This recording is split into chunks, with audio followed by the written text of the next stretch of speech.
I'll tell you a little bit of my story. I'm not going to bore you with a lot of it, but I think it really has something to do with why I'm where I'm at in my life. You know, I was one of these kids that grew up in a dysfunctional home. And I don't know, today the dysfunctional is kind of an interesting term because it seems like a lot of homes are dysfunctional, I guess. And which ones are functional, I don't know. But yeah, I grew up in a dysfunctional home. My mom was an alcoholic, and she drank for 30 years. I had 4 brothers. There were 5 of us. We lived in a little small one-bedroom house. We were poor, really poor, and broke. And my mom drank, consistently. And so me and my 4 brothers, we just kind of fended for ourselves pretty much. And prior to that, my mom was married, and my dad, when I was 7 years old, he walked out of my life. And he was my hero. I mean, my dad I'm a baseball fanatic. My son got drafted by the Yankees in 07 after playing college. It was an all-American college. Went to the College World Series and got drafted to the Yankees, and I got a chance to play a little bit of pro baseball. And that was my passion. My dad and I used to play catch every day. Anybody ever seen that movie, Field of Dreams? Man, I'll tell you what, I was reading some stuff I had written in the past about that movie the other day, and I started crying again because it was like, he says to his dad, you got to forgive him, man. You got to get over this. So my dad left when I was 7, and it broke my heart. And I really never saw him for a long time. Again, in fact, he's still alive. I don't know where he lives, and I haven't seen him in years and years and years. And, that's what kind of launched my whole ministry, was learning how men are affected by dads that walk out of their lives and grow up without dads. And so I was one of these kids that I wasn't very happy. And my mom, being an alcoholic and drinking, she picked really losers to hang out with. And she moved them into our house. And so those losers took everything out on us. So my brothers and I were all abused many times. And it was scary. It wasn't fun. And so my way of dealing with it was I ate. And it wasn't a glandular problem, it was knife and fork. I just ate a lot. Because I just worked for 3 years. I just did a gig with a company called Beachbody. And I used to go around and speak to people. It was a fitness company. I'd say, it's not what you eat, it's what's eating you. And I think that has a lot to do with it, because when we eat, we have control. It's the only thing I could control in my life. I couldn't control this guy coming in and swacking me upside the head, or standing me up against a wall and throwing rocks at me as my discipline, or putting a knife at my mom's throat. I couldn't control that because I was just some little kid, but I could eat, because that's when I was in charge. So I got 80 pounds overweight. I was obese as a child. And because my mom moved us around so much with all these winners she hung out with, I went to 13 elementary schools. And as a kid, kids can be brutal, man. I mean, you show up at a school where you don't know people and you're the fat kid showing up.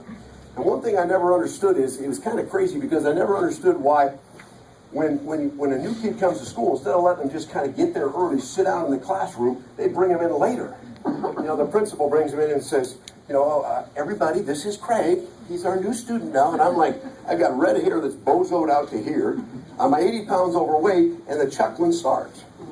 And I had an anger problem. So if somebody popped off to me, I didn't quote Proverbs, I smacked them. Okay? That was kind of my thing. So I had this anger thing going on. And I share that with you for this reason. I didn't have any control of that. I didn't have any control of my life at that time. And for a lot of us, I realized that a lot of us didn't get to pick our parents. And maybe some of them are loved, the ones we have, and some of us not so much, but we didn't get to pick them. But one of the things I found in 30 years and 34 years in people's lives is a lot of people still blame them for where we are. And they kind of stay there.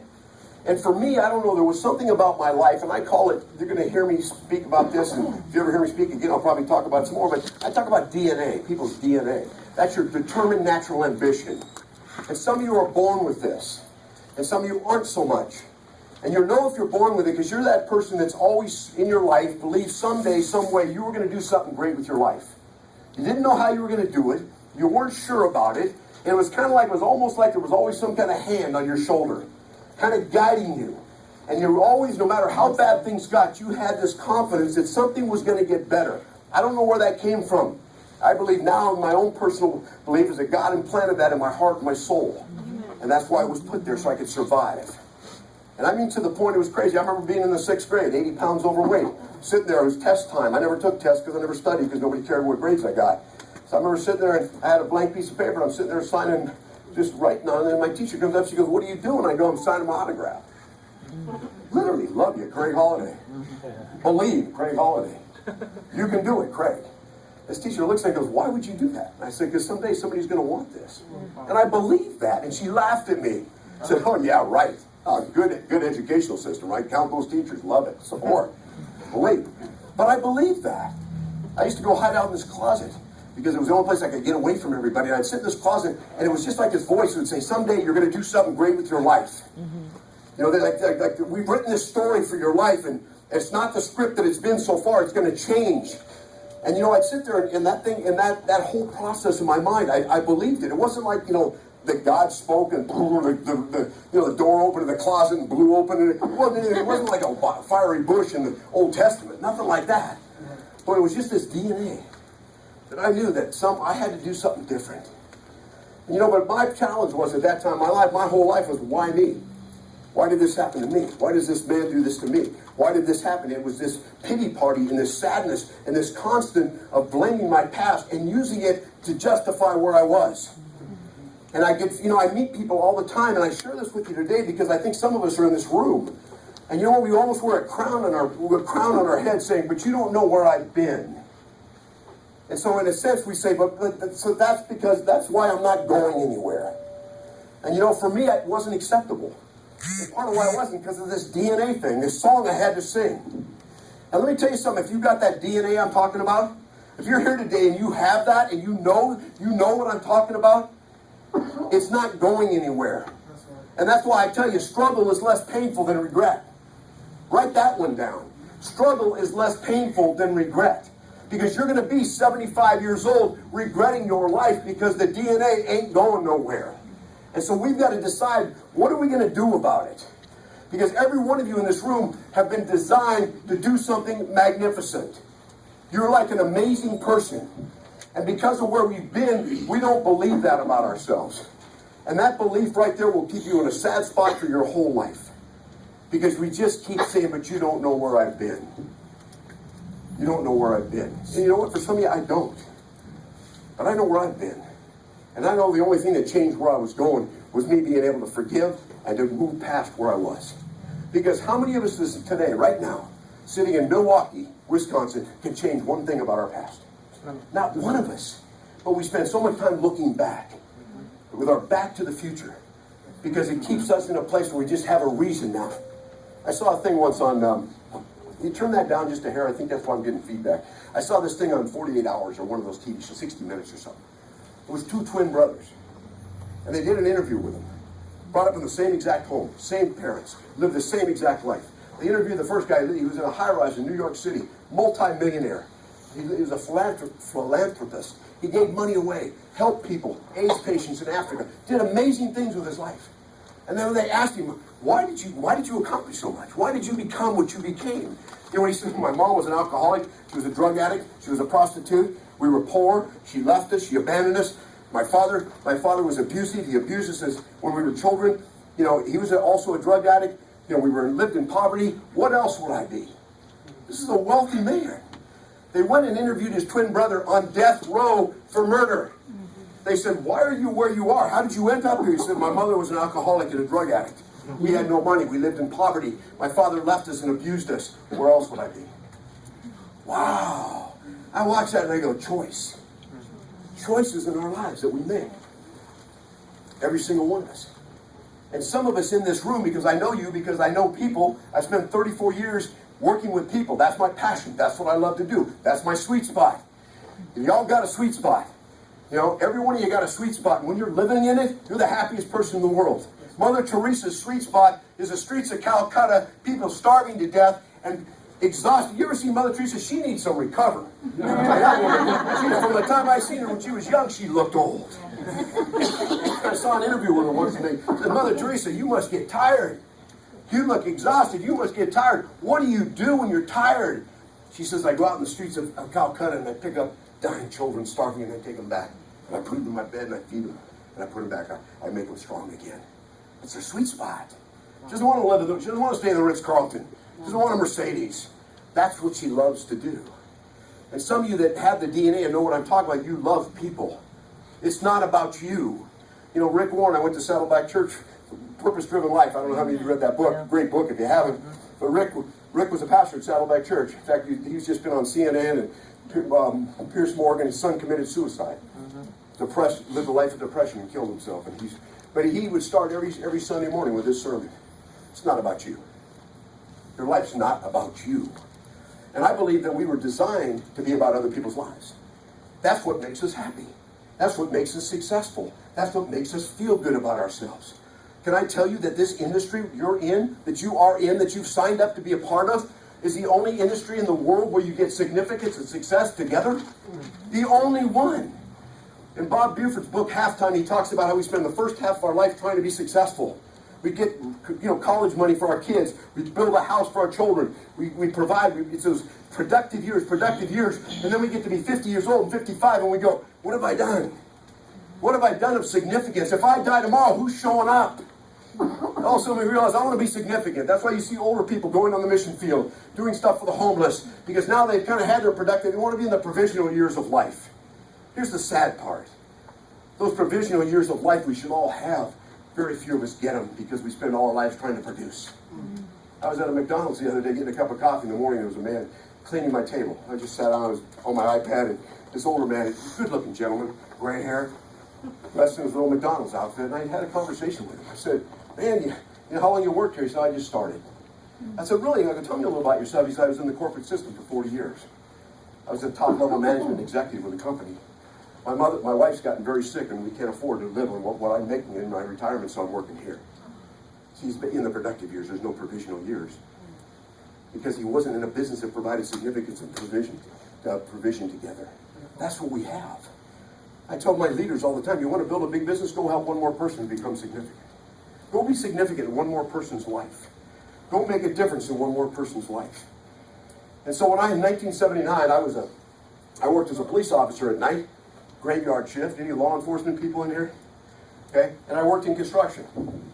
Any construction people? All right? A couple of you. Well, you know what that meant? I tell people, it was kind of like during the day I worked with weirdos and perverts, at night I arrested them as a cop. That was kind of my construction experience. Kind of true. But, so I hadn't had a vacation in 7 years. I was 29 years old.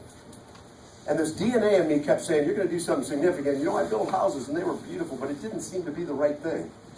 I wasn't making a difference. I wasn't living in my sweet spot. Until this buddy of mine sits me down and calls me up. He says, hey, I want to show you a business. 1979, Dan Robinson, my sponsor. Comes over and I remember he drags out a piece of paper and he draws 6 circles on it. And he says, hey, if you can help 6 people become successful, you can live life any way you want. I remember him saying that, and I looked, me, I was kind of negative. I mean, when you're a cop and you work in construction, you're not a positive guy. I remember doing an Amway house meeting once, and my sponsor came to see how I did it. In the end, he called me on the side. He goes, dude, you may want to drop the F-bombs out of your presentation. And so I had to change, right? But, to me, if it was good, it was really good. If it was effing good, man, that was really powerful. To me, I just thought that was cool. But I remember he said, no, you got to change. But I remember he said, Dan, I don't think I have 6 people. And he was kind of an attitude guy. You know what he says? You better find 6, because when you die, it's going to take 6 to carry you out. You're going to smell for a long time. That's really fun. You don't slap him upside the head. But he showed me this business that night, and for some reason, it clicked. Because in my mind, I thought, I want to be significant. I read statistics, surveys. And you know what they say about us, the human race? Here's what we want. We all want to live nice, but here's what we really want. We want to matter, we want to be significant, and we want to feel valued. That's what we all want. And that's why so many of us sit right now and we look at the dream of our life and where we want to go and what we want to do. And believe me, a lot of what drives you there is to matter, to be significant, to feel valued. And if you look at that, we're sitting there, we're going, how do I get there? How do I get involved? How do I make a difference? How do I feed this DNA thing that I've had my whole life? I don't want to go to the grave with it inside of me, Craig. How do I do that? You get involved in the lives of people. You see, these products are amazing. They're like phenomenal products, but products don't move products. People that are moved move products. You know what moves you? A dream. A why. I mean a serious why. Should I stand that back up? I'm sorry. A serious why. I mean a real why. Not just, like a new car. You ain't going to do this for a new car. There's too many no's. There's too many people who go, oh, you got in that thing. Right? When I got in Amway, all my friends were like, oh, you got in there? It's like I had leprosy. You over it yet? Always checking them. You still in? Dude, I said I was going to do it. Did I stutter? I'm in. Right? I wasn't going anywhere. So it was, for me, it was like, my friends they just didn't know, nobody's going to do that. And, so most people, they're going to take that. We're so afraid of what people think. aren't we? How many of you in here can honestly say you worry about what other people think? Yeah, thank you for your honesty, you guys.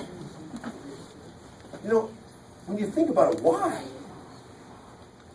You know, I say if you're here today, especially if you're a couple or even if you're single, if you have a partner, if you have a dream that's been implanted in your heart and you know, even from some of you like me, from the time you were young, you have this dream that was implanted in your heart and you know it's where you're supposed to go. Quit going to people and getting approval. Quit trying to get people to agree with your dream. It's none of their business. You know, I said, I'm going to be free. I'm 29. When I'm 32, I'm going to be a millionaire and be free. My friends, oh, yeah, right. You know, and I said, you don't believe me? Get a big lunch, sit in the bushes and watch. It's going to get done. Right? That was my belief because I believed that. Because this was a gift to me. This was what I'd been looking for. I can go help someone become great. I can go believe in someone. You know what? If I believe in you, you're going to become what I believe you to be. If I take time to believe in you, you're going to become what I believe you to be. I was in Las Vegas doing a meeting a couple years ago. This lady comes up to me after the meeting. She just had this spirit about her. She was 45 years old. She comes up and she goes, I just want to thank you for your sharing today. I go, hey, no problem. I looked her in the eye, and for some reason I just wanted to tell her this. I go, you know what, I believe in you. I don't even know why I'm telling you this, but I believe in you. And the next day on my Facebook page, I got a message in the back, and she said, Craig, I'm 45 years old, and nobody in my life has ever said those words to me. No. You want to change someone's life? I believe in you. That changes people's lives. And so what did I do to build a big business? I just went out and found some people that want somebody to believe in them. You know what a lot of us do? A lot of us take our dreams, we put them up in the attic, we put them in this giant trunk, and we put them away. And we're done. Some of you here are in your 20s, 5s, 30s, and you've quit already. Oh, I'm never going to have that. Why? Because part of it is you don't believe you deserve it because of the crap you've been through in your life. And you're living this script that was written for you as a child. You're a loser. You're never going to be anything. Craig, don't ever dream like that because you're never going to have it because you're a part of our family. And nobody in our family's ever been rich. Well, God forbid, let's not screw up that family tree, right? That would really make us nuts. But that's what everybody, all my brothers said that. I just didn't believe it. So we have this script that's going on, or it's a video that runs in our mind constantly. There's one side of you saying, brother, you can do great things with your life. You can make a difference. You can live in the house you want. You can live the dreams you want. You can change lives. You can stand on a stage in front of thousands and change their lives of people. And then there's this other one saying, who are you kidding? Dude, look where you've been. Look what you've done. And it's this constant tug, like this, back and forth. For some of us today, you want to build a big business? We need to tear up the script. We need to realize that our book, for some of us, our life's going to be written. It's a book. Our life's being written. From the time you were born, the hairs on your head were counted. Your name was known. And you know that's the start of your journey. The first 8 chapters you might really think suck. But you know, some of you that got to chapter 10, you close the book and you're done writing. And I'm telling you, it ain't over. It ain't over. So you're looking at a guy that probably never did much in his life, got average grades, failed a lot of school, never did a whole lot of anything until I said this. I added one word to my vocabulary. Why not me? Why not me making the difference? Why not me taking all the crap from my past and using it to bless the lives of other people because we overcame it? We didn't stay there. We made a difference and did something different. And so when I got in the business, I got that from the beginning. And I had a passion for the business because I knew it was my calling. I mean, literally, I knew I was called to build this crazy. Then it was the Amway business.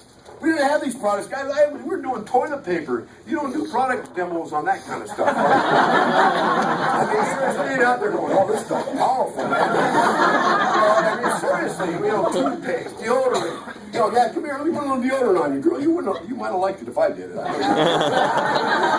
But seriously, if you don't go put deodorant on, I mean, it wasn't the same. So we got something that's great here. But it's still not only about this. This is all taken care of for us. That's a blessing, you guys. We don't have to try to qualify this. We got a company that developed products that have competed on the international level with the best in the world. You know, Isaac didn't one day say, well, I think I'm going to be able to multi-level marketing business, and this better be better than Mary Kay's, and if it is, we can succeed. Forget it. You know, they went and put the best in the world where L'Oreal brings them in. I was with Isaac the other day. He shared this story with me. L'Oreal brings them in, and they're not even nice to them. They hear about the company. They see the product. They see what it's doing in people's lives. They've done $500 million in sales. So they come in, and here's what they say. Go ahead and sit down over there. The CEO of L'Oreal. They said, excuse me, here's the contract. Here's your check. You'll never get any more money from this, from anybody better than this. And and tomorrow we own the company and you won't have anything to do with it. And they handed him that. And he looked at the check and it had more zeros than he'd ever seen in his life. I mean, close to like really big zeros. And those of you who know Isaac, he's a little spitfire, about 5 foot, whatever he is. And nobody's got more passion than that man. And he pushed the check back and said, we're not for sale. This is my family. Who sells their family? That's right. And I think, man, I get to be a part of that.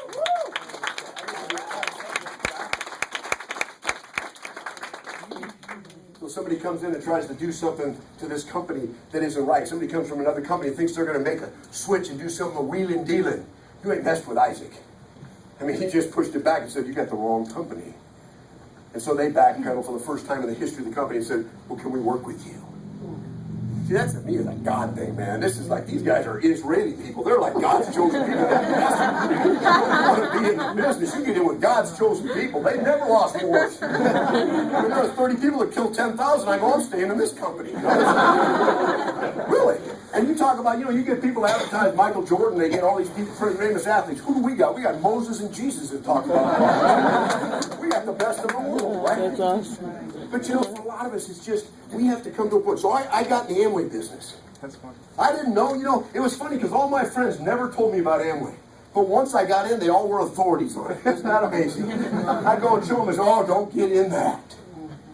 Don't get in that, man. They will rip your heart out. They will, it's just, I'm going, what? So I go and I start showing my friends the business. I showed my 18 best friends. 16 of them said no. And all 16 of them laughed at me. But you know what? All that did was make me madder. And made me more know that I was doing the right thing. If everybody got in, I had a question. Man, if the price is the prize, and I need to become strong and great as I build my business and become successful, I read the word and it says struggle is what makes you great. So I don't think everybody get in. If you do tonight, you got the wrong thing, and we need to change you up a little bit. Let's have real expectations. They ain't all getting in. It ain't going to saturate. Right? Some will, some won't, so what? That was my motto. And so I went out. But you know what I did? I believed. I tell you, I believed. It didn't, man, anybody could have challenged me, and I believed in me, and I believed in my business. Because I understood people, they want what I have.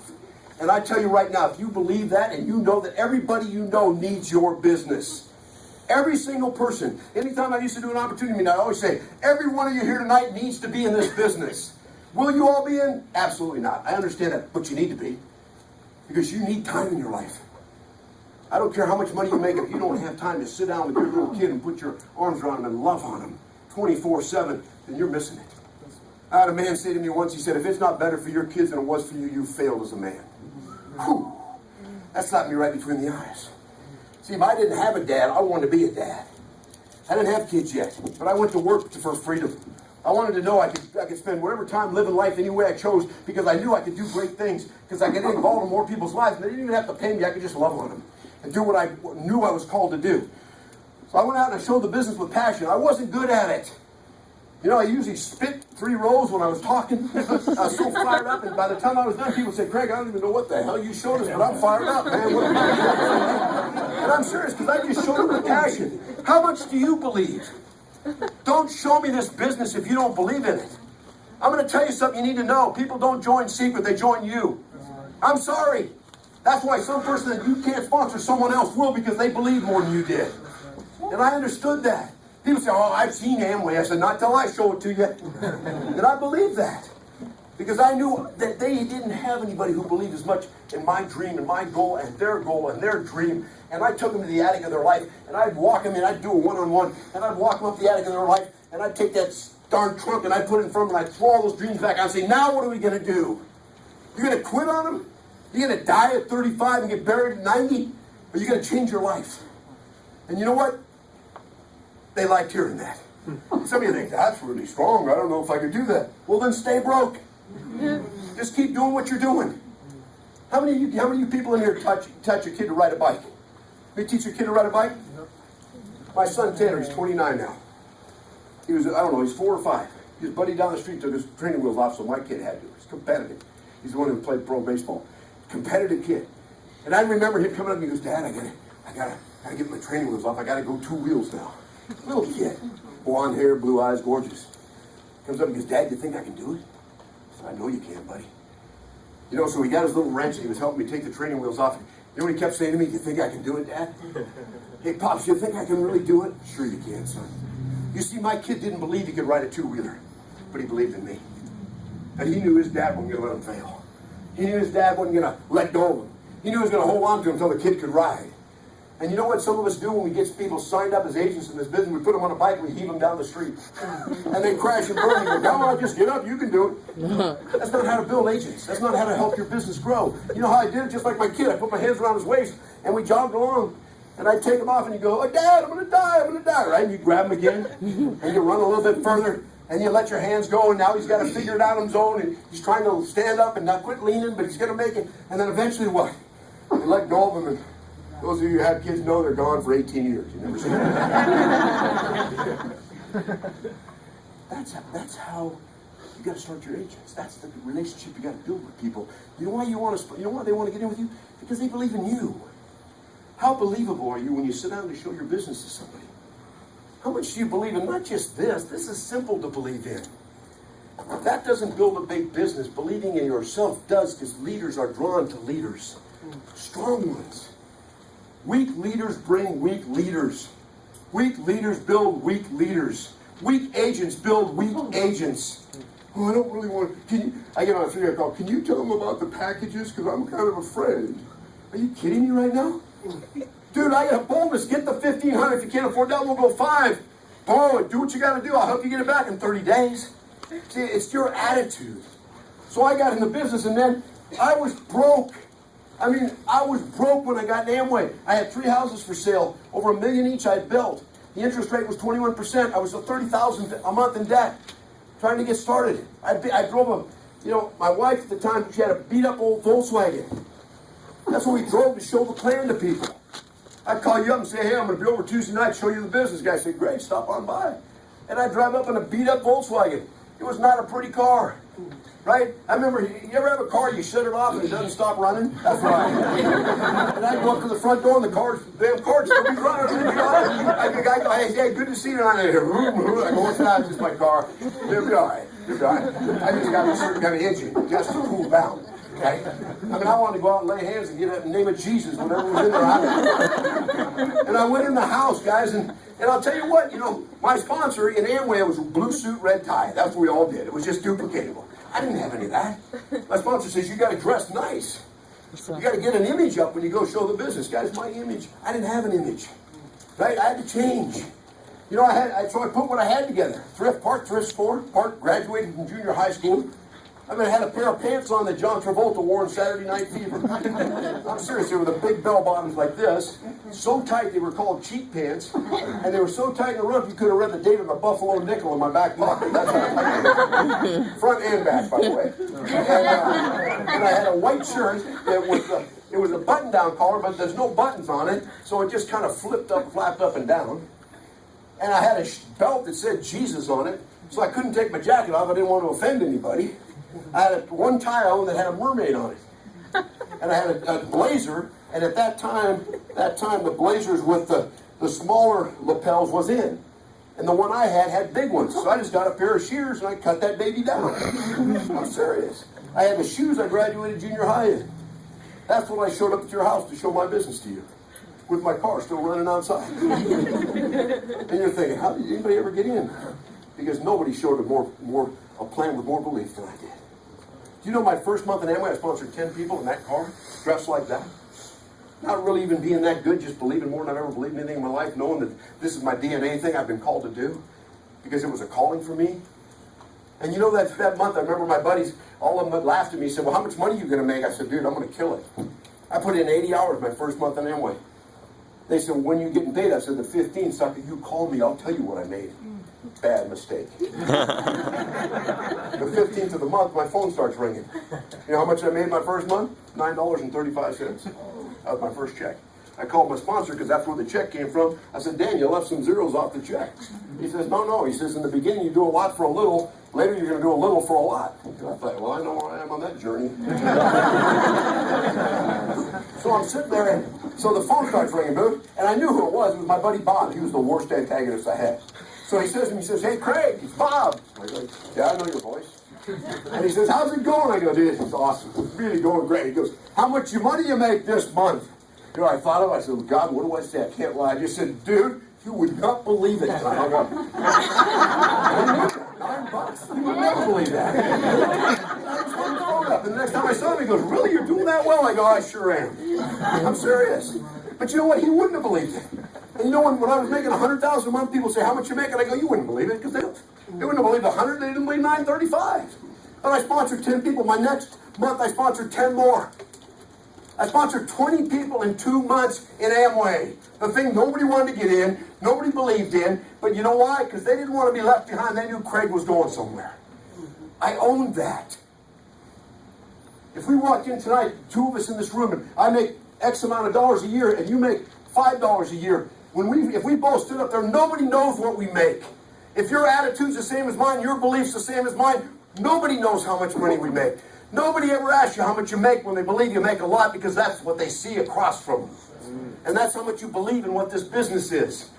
People want something to believe in, especially people. And if you become that person, you're going to have a huge business. So my second month, I sponsored 20 people. I made $40. Now, you know, again, I'm not driving a Mercedes. I don't live in a $5 million home. I don't have all the, you know, some people say, if I was John Malott, they'd all get in. What a joke. If you are John Malott and have the attitude and the belief that he and Tiffany do about their lives and about people and giving and who they are, you can have a huge business. It has nothing to do with how much money they put in their account every single month. Because if that's the case, it's like when someone says to you, hey, Tony, how much money are you making in that thing? How much money are you making in that thing? Especially if you're brand new. You know, some of you are going to be brand new, and your friends are going to say, how much money are you making? You know what the answer is? I said, I never tell people that. Well, why not? Because if it was a lot of money, I just killed your ability to build a business.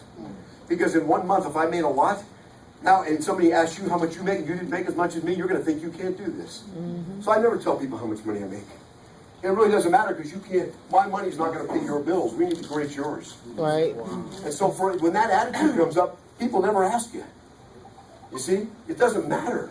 What matters is everybody's got to start somewhere. But do you believe you're going to be there? That's the question. Is your why big enough? You know, for me, it was age 35. I don't know. From the time I was a 6-year-old kid, I'm going to be wealthy at age 35. I don't know why 35. I just knew I was going to be. Didn't know how I'd do it. Didn't expect to get an Amway. When I was a little kid, I didn't grow up. What do you want to be when you grow up? Amway distributor? I mean, it wasn't that way. It was my dream job. Well, I wanted to be a pro baseball player. I didn't want to be an Amway distributor. That wasn't my, you know, God didn't show me some box of soap one night in a vision. But he did show me that I needed to be involved in people's lives and make a difference. And of those 20 people, you know, in the next 24 years, 10 months, I only sponsored 10 more. So I put 20 in the first 2, and in the next 24 years, I put in another 10. You know, out of the first 10, 8 of them became multimillionaires. And they got in with me making $9.